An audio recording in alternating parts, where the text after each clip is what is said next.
Hello，又係我 Vivian 啦。咁今日咧就係2025年12月30號啦。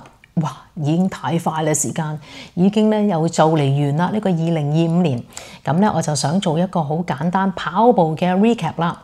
咁咧我就想同大家分享一下我2025年即係一啲跑步嘅分享啦，繼而咧，我覺得我有啲乜嘢要去訂立同反思咁樣嘅。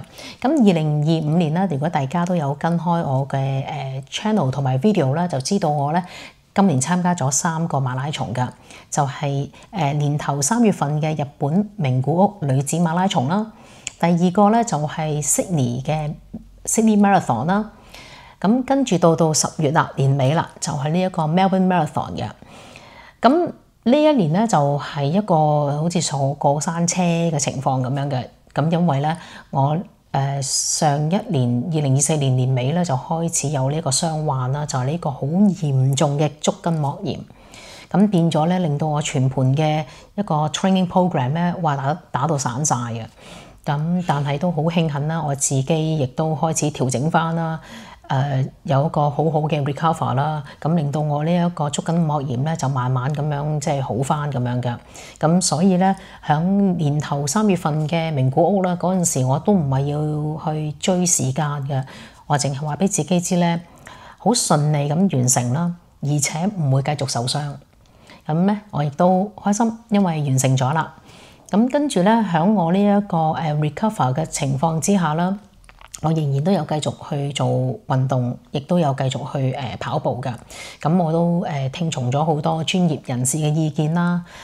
亦都又有好多跑步嘅朋友啊、教練啊，當中亦都有 physio 啊，都會同我分享關於我點樣去慢慢去調理翻自己、調整翻自己咁嘅。咁我發覺啦，咁亦都係其中喺2025年一個反思，就係話跑步咧唔係淨係齋跑嘅，你一定要有一個好充分嘅準備啦，例如跑步之前嘅準備啦、飲食嘅準備啦、recover 啦。同埋最緊要就係一定要識得休息，唔好不停咁去追里數。我今次跑咗幾多公里啊？哇！我呢個禮拜跑咗幾多公里？其實冇用㗎。你唔去做翻拉筋啊，或者去做一啲力量嘅練習啊，又或者唔夠休息啊，其實到最後你可能都會受傷，就好似我之前咁樣啦。咁所以咧，今年我亦都好慶幸啦，因為由於我有呢一個傷患啦，繼而令到我去反思我自己去跑全馬拉松嘅一個定位，係唔好唔食 carbs， 因為咧我食得好少 carbs 嘅，即係好少 carbohydrate 咁樣嘅。咁但係今年咧你見我啦，已經肥翻咗啲啦。其實因為我就食翻 carbs 嘅，咁我唔會食大量啦，我會食啦。咁好明顯嘅係一次嘅馬拉松比一次好咁樣嘅。咁亦都好彩啦，大概個足筋膜炎大概纏繞咗我6個月之後啦，同埋我一路咁樣去馬拉松練習啦，我都冇惡化到，反而 recover 咗，咁我都好開心。咁變咗我 Sydney 馬拉松同埋Melbourne Marathon 啦，我都已經兩個都係好順利咁樣完成咗啦。而且 Melbourne Marathon 啦，我都係有 PB， 雖然係1分鐘，但係都已經好開心啦。咁所以咧，2025年咧，我總括嚟講，我覺得我自己都係做得幾好咁樣嘅。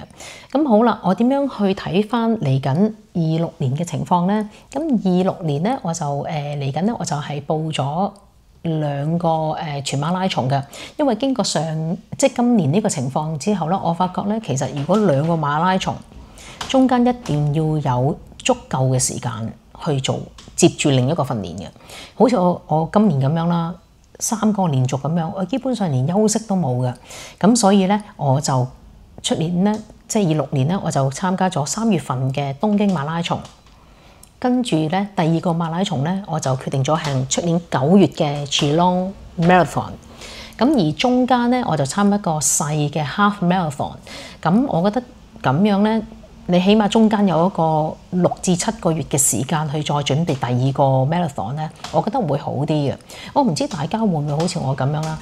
定係會我唔理㗎，我有乜嘢我都參加㗎啦。咁可能你哋即係大家其實每個人嘅體質唔一樣啦，有啲人可以一年參加4、5個都得添。不過我就唔係咯，因為我自己覺得每一個 full marathon 你其實至少都有4個月嘅 training 嘅。如果當中咧有好多其他嘅 marathon 去加插咗落去咧，其實好似好混亂咁樣嘅。咁我亦都唔係咁 fit 啦，即係我唔係可以隨時一落街就可以跑30K 嗰種人嚟噶嘛。我都係一路咁樣跟住個 program 一路咁升下，就係咁樣咯。咁另外啦，因為咧我亦都嚟緊今次咧，我轉咗一個 training program。